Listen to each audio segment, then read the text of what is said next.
Hey everybody, today I want to talk about wealth. When we're looking at history, whether it's world civilizations, Western civilizations, Eastern civilizations, American history, European history, it does not matter. Wealth is wealth is wealth. There is a value put on having certain things. And what are those things? We're going to look at that right now in this mini lecture. So, wealth is a determinant usually of social status within a society. With wealth generally comes power.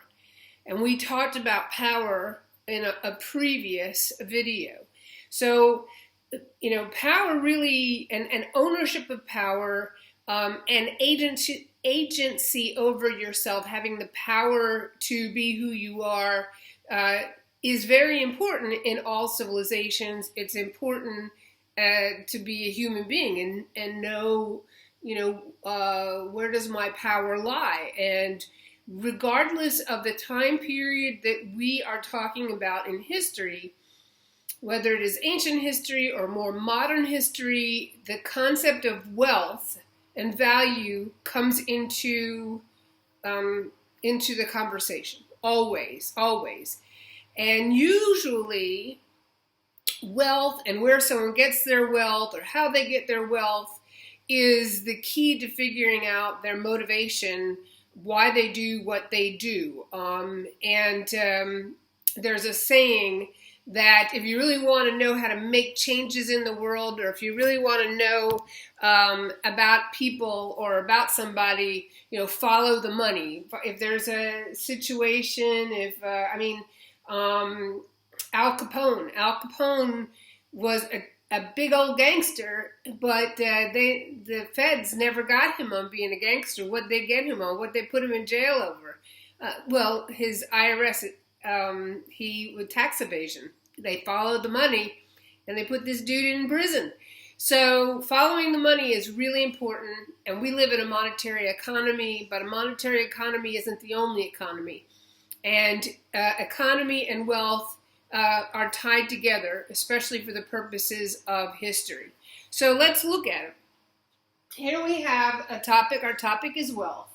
Now, ownership is a way that you gain wealth. Ownership of something. And ownership of valuable resources. And that comes in many forms, okay? For our purposes and our conversation, we're going to look at some of these forms. So one of the first forms and one of the earliest ways that someone was able to gain wealth was through the ownership of valuable resources. And when I'm talking about resources in this bucket right here, we're looking at natural resources. On the top of this list is really water. Water is on the top of this list. We human beings, we have to have water in order to survive. And in the ancient Middle East, especially when you're looking at modern day Israel, that is the only land connection. Where modern day Israel is right now, the Levant, it's the only land connection between Africa and Asia, Africa, and getting into Europe. So it's a really important piece of land. And on that land, if people were traveling the caravan along that stretch of land, what do they have to? They're not going to just stop for no reason. They have to stop for water. And so you find the earliest towns in the Levant, in the current state of Israel, around wells. So that's a natural resource. You have to have this resource in order to live. Simple as that. Pretty straightforward. So if whoever owned the well had the money and had the wealth and had the power. Okay, so that's an important, they owned the only one and only resource people really need to have. Other natural resources are gold and silver, that becomes very valuable, especially over time. Iron ore, when we get into the Iron Age. Diamonds, these become valuable. They don't really become valuable until closer to, like the way we look at them. Diamonds are a girl's best friend and diamonds are everything.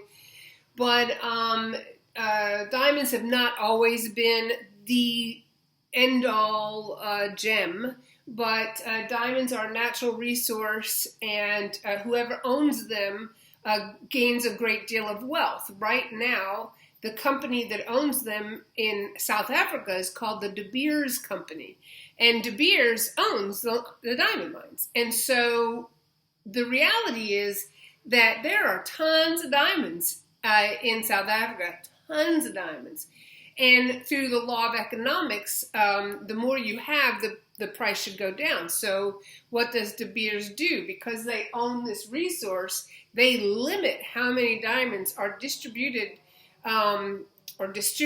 throughout the world, and that keeps their value up. So they own that resource, and therefore they keep their wealth, they maintain their wealth by limiting access to that resource. Minerals. Minerals are really an important thing, especially in the 21st century, because minerals, natural found minerals, are the vast majority, a variety of them are found on the continent of Africa. And that's a really big deal because it's those minerals that are found in Africa, and I don't know all the names of them. I think mica is definitely one of them. But they go into our technology, our smartphones, our computers, all of our smart technology use these minerals. So since the value of those are going up, this natural resource, and their majority of them are found in Africa, how many companies do you think are going to start mining in Africa for these minerals going forward in the next 10 or 15 years? Already, large companies out of China are mining in Africa, and I think that should be on your radar going forward. These minerals, and again, they are found. The majority of them are found in Africa that we use in IT today, and so this is a natural mineral resource.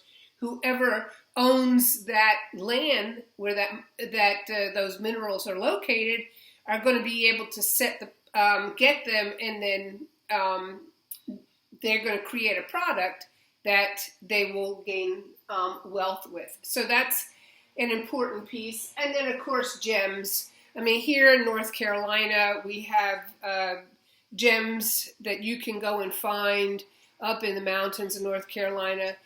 Gems hold great value, but not in the same way. But still, they are a natural resource.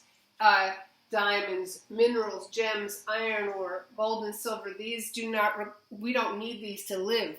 Water we do. So within this group right here, what is the most valuable ownership? What do you want to own? Well, of course, water, because you have to have that.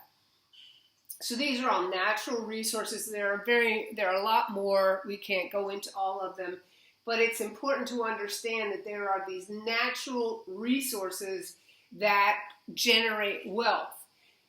They are tied to ownership of land. They are tied to ownership of land. Very important piece here. Now, there's another group here. They're crops. Crops, wheat, barley, spices, cotton, tobacco. These are all man-made through the use of agriculture. And in order to have these things, what does a person need again? Land, ownership of land. If you own the land, then you can grow these crops, and therefore you can sell them, you can set a price. It could be a raw material that you're making. You're not making it into a usable good. Many countries have sold, especially spices in the East. Certainly in early civilization, there's wheat and barley In Egypt, Egypt was considered the breadbasket of the ancient world because the Nile always flooded annually, sometimes not very often, but sometimes even twice a year.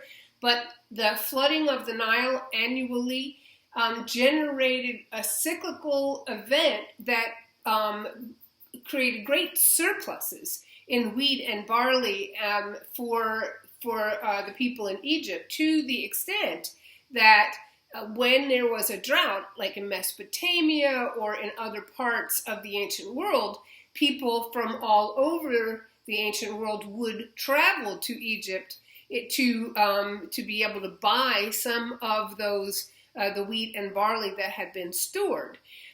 The story of Joseph being sold to the Egyptians, and that he became the vizier over the grain, and that there was a great drought, and that's how he met his family. There's a bit of true historicity in that, with regards to there were droughts in Mesopotamia, and those people in Mesopotamia would travel to Egypt for grain stores. Egypt was a wonderful place to be able to go, and there is archaeological evidence that by the Egyptians in ancient Egypt, that the Hebrews did come, or the people from Israel did come to get grain stores. They wrote meticulous ledgers. The Egyptians, amazing record keepers. And hieroglyphs wasn't the only type of writing style they had. They also had another, like a typical kind of writing style that we have. And they wrote in ledgers all the different peoples who would come and request and buy grain from the grain stores in Egypt. So that made them very wealthy. Spices. We have the spice trade, going back to into India thousands of years ago, and it really doesn't even come to Europe until after the Crusades, after about 1000. We know cotton and tobacco. Cotton is in Egypt. Cotton is also a different type of cotton is in India. And cotton and tobacco, very interesting crops, because the United States really has a deep history with cotton and tobacco as a raw material being sent over to Europe to be manufactured and made into a usable good. And farmers were able to get wealthy by having a lot of land to grow many acres of this raw material. And so then we get into slavery in the United States. There's other issues to follow from this. But just at this moment, suffice it to say that having raw materials and the sale of raw materials could make you very wealthy, and that's simply through agriculture. Now, there's another group over here, and I think I'll try and move this way so you can see it. I don't know how well you can see it. The lighting is pretty not so great. Okay, so these are raw materials that have been made into usable goods. And that's one of the projects that we're doing in the class this semester, is taking a raw material and making it into usable goods. Some of you guys are knitting, so the raw material is yarn, or you're sewing. You're taking cloth and making it into a garment.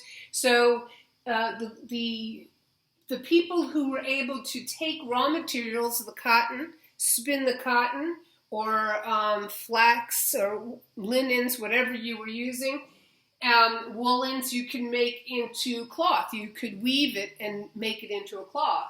And then you have people would take gems and gold or silver. These are raw materials, and they would put them and make them into jewelry, a usable good. Leather, tanning hides. This is very common in the ancient world, and really even now, though not as uh, important now because of animal rights.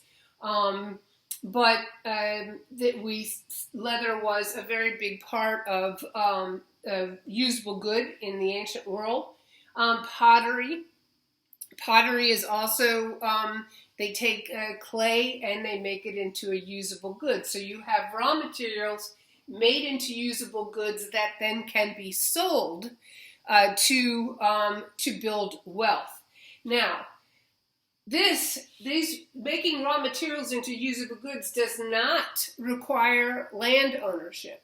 And as we see the development of urban areas like we did in Mesopotamia, in Indus Valley, in Egypt, and in China, where you are right now, you will see the rise of an urban environment, the rise of cities and city-states. And what did people do there? Well, they were able to participate in trades where they took raw material and they made it into usable goods to be sold to the public so they could gain wealth. Now, how is that different today? There's not much difference with that today. We still take raw materials and make them into usable goods today. We just have factories that do that. So in all these different buckets of how you generate wealth, at the end of the day, we're looking at a couple of things here. Resources.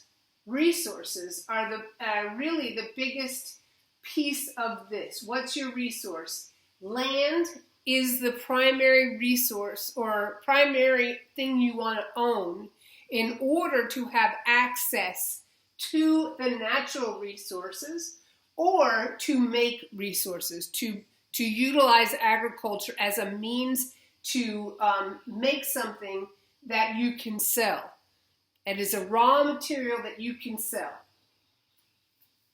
So land becomes one of the top priorities of a way to generate wealth in the ancient world.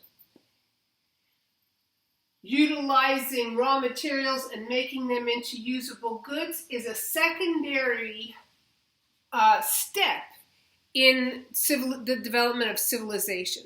Once you have surplus of food, you then can create wealth and generate wealth by specialization. And specialization is primarily through what crops are you going to grow that can bring you wealth and you can have a surplus in that is valuable, and then taking those crops, whatever they may be, and making them into a usable good that you can in turn sell as well. In our next video, we're going to look at money, monetary economy versus a barter economy. Okay, I'll see you in a minute. Bye.